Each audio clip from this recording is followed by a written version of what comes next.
축구팬 여러분 안녕하십니까? 2022 시즌 K리그1 각 팀의 프리뷰를 진행하고 있습니다. 오늘은 울산 현대입니다.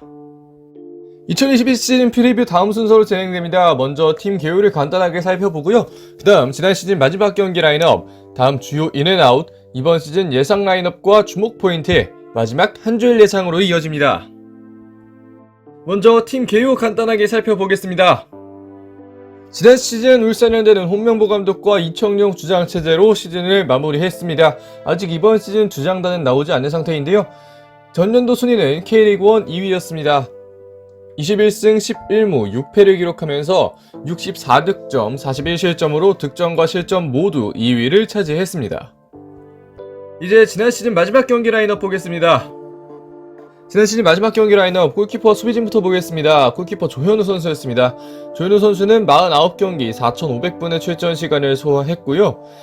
백후였습니다. 먼저 왼쪽 풀백은 서령우 선수가 38경기 2골과 3개의 도움을 기록하면서 2,795분의 출전 시간을 소화했습니다.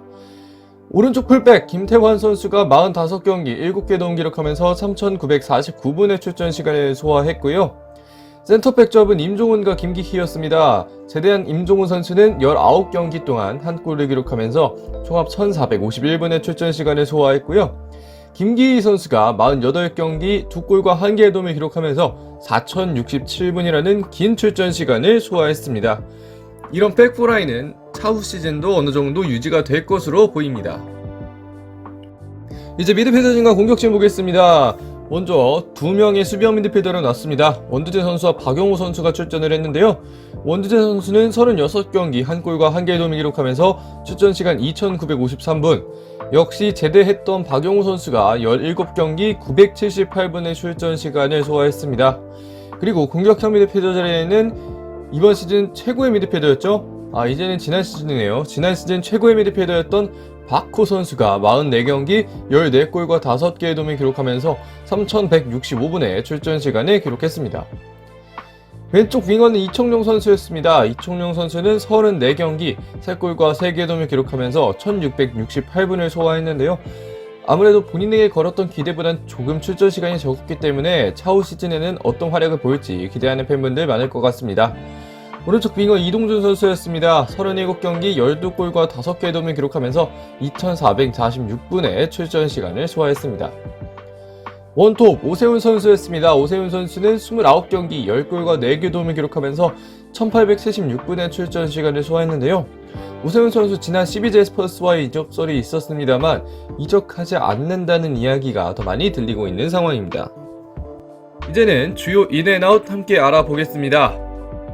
주요인 다음에 8명의 선수입니다. 먼저 김영권 선수가 볼트위스 자리를 대체하기 위해 간바 오사카에서 FA로 영입이 되었습니다.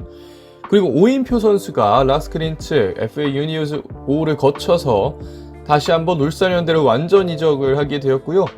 아마노준 선수가 요코하마 F 마리너스에서 1년 임대 이적으로 영입이 되었습니다. 그리고 김현우 선수를 슬라벤 베도포에서 다시 한번 1년 임대 영입을 하면서 수비 라인을 꽉꽉 채웠고요. 박주영 선수를 FA로 풀렸던 박주영 선수를 홍명보 감독과의 인연으로 인해 세 번째 옵션 스트라이커로 데려오면서 한층 더 스트라이커진 뎁스를 강화한 울산입니다. 그리고 이기성 선수가 1년 임대 복귀를 했고요.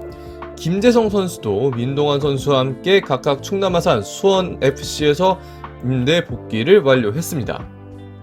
주인이 있으면 아웃이 또 있습니다. 아웃 보겠습니다. 김재원 선수가 김천상무에 입대를 했습니다. 지난 시즌 조금은 아쉬운 모습 보여줬기 때문에 김천상무에서 김태환 감독의 어떤 그런 지도를 받으면서 성장하기를 바랄 것입니다.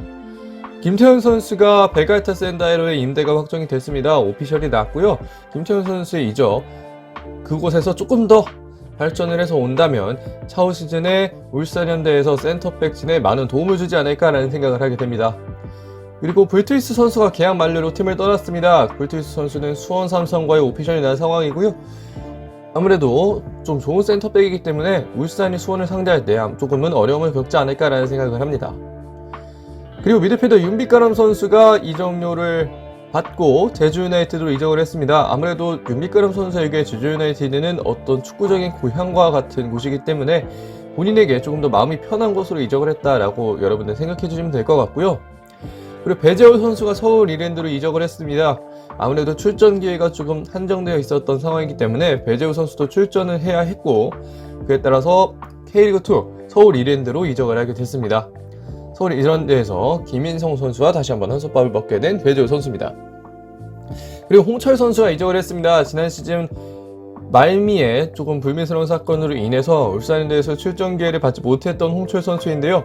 홍철 선수가 조광래 사장의 부름을 받고 대구FC로 이적을 했습니다. 이제 이번 시즌 예상 라인업 보겠습니다. 여전히 백포라인을 쓸 가능성이 상당히 높습니다. 먼저 골키퍼는 조현우 선수가 구동의 키퍼 넘버원 자리를 지킬 것 같고요. 조현우 선수의 가치 여전히 떨어지지 않은 상태로 높은 가치를 유지하고 있습니다. 센터백 라인 김영건과 김기희입니다. 런던 올림픽에서 맹활약을 펼쳤던 두 선수죠. 김기희 선수는 4분 면제, 그것도 역시 맹활약 중 하나라고 할 수 있겠습니다. 어찌됐든 두 선수가 센터백 조합을 맞출 것이라고 예상이 됩니다. 두 선수가 이제 가치도 비슷하고 실력도 아주 좋은 선수들이기 때문에 울산현대 센터백 중에 아주 좋을 것 같고요. 오른쪽 풀백은 김태환 선수입니다. 100만 유로의 가치를 기록하고 있고, 김태환 선수는 여전히 좋은 실력을 보여주고 있습니다. 자, 왼쪽 풀백 자리에는 이명재 선수를 적어놨는데요. 많은 분들이 서령우 선수가 출전하지 않을까라는 생각을 하실 것 같은데, 아마도 차후 시즌 서령우 선수는 왼쪽 풀백과 오른쪽 풀백을 오가면서 플레이를 할 가능성이 상당히 높다고 여겨집니다. 그래서 양쪽의 확관 주전은 이명재와 김태환이라고 볼 수 있겠고요. 이명재 선수가 K리그2에 있는 동안 어느 정도의 눈에 멀어지긴 했지만, 그럼에도 불구하고 실력은 꾸준히 좋은 상태를 유지하고 있었거든요. 한번 울산 팬분들 지켜보시면 좋을 것 같습니다. 이제 미드필더와 공격진 보겠습니다. 2명의 수비형 미드필더와 공격형 미드필더 자리는 상당히 공고할 것으로 예상이 됩니다. 박호 선수가 공격형 미드필더 자리에서 드리블과 패싱으로 어느 정도 경기를 풀어줄 수 있는 능력을 갖고 있기 때문에 박호 선수의 공격형 미드필더 자리 배치가 상당히 유력한 상황입니다. 박호 선수가 뛰지 않는다면 이 자리에는 아마노 선수나 고명진, 때에 따라 이청용 선수까지 뛸 수 있기 때문에 공격형 미드필더 자리 이동경 선수가 만약 이적을 하더라도 많은 분들이 어느 정도는 안심을 하고 보셔도 되지 않을까라는 생각을 하게 됩니다. 수비형 미드필더 자리에는 이제 원주재 선수와 박용호 선수가 두 선수 모두 높은 가치를 기록하고 있는 선수들이거든요. 박용호 선수는 이번 시즌 종료 후 FA로 풀리긴 합니다만 이번 한 시즌 정도는 울산현대에 남아있을 것이 확실하고, 그렇기 때문에 울산현대 팬분들 한번 기대해보시는 것이 어떨까라는 생각을 합니다. 여러모로 이제 원두재 선수와 이동준 선수는 이번 여름 이적 시장, 그러니까 여름에 임대를 하겠다라는 이야기가 있는데, 이 두 선수의 어떤 미래가 기다리고 있을지 한번 지켜보시면 좋을 것 같고요. 웜톱 스트라이커 일단은 오세훈 선수입니다. 아직 외국인 선수가 합류하지 않았고, 오세훈 선수도 2옵션까지 가기에는 너무나 실력이 좋기 때문에 1.5옵션 정도로 분류가 가능합니다. 그래서 이제 일류첸코, 구스타버처럼 2명의 스트라이커를 놨던 전북현대처럼 울산현대 역시 2명의 스트라이커를 놓고 플레이를 하지 않을까라는 생각을 하게 됩니다. 이제 왼쪽 윙어 윤일록 선수가 나설 가능성이 이제 높아졌습니다. 윤일록 선수는 90만 유로의 가치를 기록하고 있고요. 몽펠리어에서의 어떤 경험이 울산현대에 많은 좀 좋은 효과를 불러일으키지 않을까. 그리고 동계훈련부터 함께한 윤일록은 또 상당히 강력한 측면이 있기 때문에 많은 분들이 그 점을 함께 좀 봐주시면 재밌을 것 같습니다. 이제 이번 시즌 주요 포인트 보겠습니다. 시즌 주요 포인트 첫 번째는 누구보다 더 중요한 외국인 톱은 어떤 선수일까입니다. 지금 현재 레오나르도 선수에 대한 이야기도 있고요. 레오나르도 선수가 빠그라지면 다른 선수를 데려온다, 뭐 이런 여러가지 이야기가 있는데, 과연 어떤 선수가 외국인 톱으로 이제 등장을 할지 한번 지켜보시면 좋을 것 같고요. 다음으로 이동경과 오세훈의 미래는 어떻게 될까입니다. 이동경 선수는 굉장히 이적설이 많습니다만 아직까지 공식 오퍼가 들어온 것이 없는 상태이고요. 오세훈 선수는 공식 오퍼가 들어오긴 했습니다만 역시 홍명보 감독이 어느 정도 유럽으로 바로 보내줄 테니 이번 시즌 함께 해보자 라는 이야기를 한번 전달한 상황이라고 합니다. 과연 어떤 미래가 이 두 선수에 기다리고 있을지 한번 보시면 좋을 것 같고요. 마지막으로 홍명보 감독과 함께하는 제대로 된 훈련의 성과는입니다. 홍명보 감독 지난 시즌 동계훈련을 많이 하지 못하고 바로 클럽 월드컵을 하러 갔었는데요. 그럼에도 불구하고 홍명보 감독은 준우승이라는 좋은 결과 만들어냈습니다. 그렇기 때문에 이번 시즌은 어떤 결과를 만들어낼지 한번 지켜보시면 좋을 것 같습니다.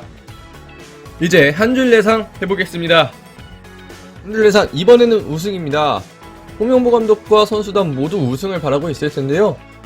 지금 전력이 나쁘지 않습니다. 물론 전북현대와 김천, 상무, 제주 유나이티드 모두 좋은 스쿼드를 갖고 있기 때문에 무조건 우승이라고 할 수 없습니다.